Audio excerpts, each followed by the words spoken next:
Salut les curieux, second volet de la série de la Minute Info parlant du CrossFit après le premier épisode qui revenait sur le fait de savoir si oui ou non un sportif français avait déjà détenu le record du monde sur 100 mètres. Avant de consacrer 60 secondes pour savoir d'où vient le CrossFit, j'aimerais revenir en quelques mots sur ce qu'est le CrossFit. Je vous vois venir, à peine il commence, il gratte du temps.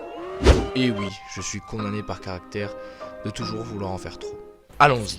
En gros, le CrossFit, c'est une marque commerciale d'entraînement de sport qui croise de l'haltérophilie, de la gymnastique, de l'athlétisme et enfin de l'endurance. Ce sport connaît une croissance spectaculaire avec 15 centres affiliés en 2005 à plus de 1700 en 2010 et plus de 3500 en 2012. Il possède en plus ses propres jeux avec les CrossFit Games depuis plus d'une décennie. Déclenchons le chrono. D'où vient le CrossFit ? Le CrossFit nous vient directement des années 70 et précisément de l'année 74 sous l'impulsion de Greg Glassman, un ancien gymnaste.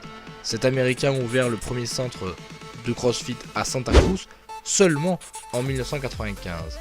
Difficile de comprendre comment le CrossFit est devenu un phénomène mondial, mais rajoutons un élément.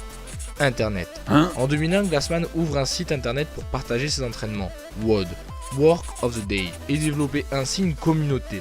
Cette dernière n'a cessé de s'étendre au fil du temps avec l'ouverture de box aux 4 coins du monde. Ainsi, on peut dire que le CrossFit nous vient des États-Unis, mais qu'il a aussi grandement émergé d'Internet. Sur ce, je vous invite à regarder les autres vidéos comme l'info intox sur les records oubliés des sportifs françaises, mais aussi notre dernière vidéo, un quiz sur la Ligue 1. En attendant, à très vite.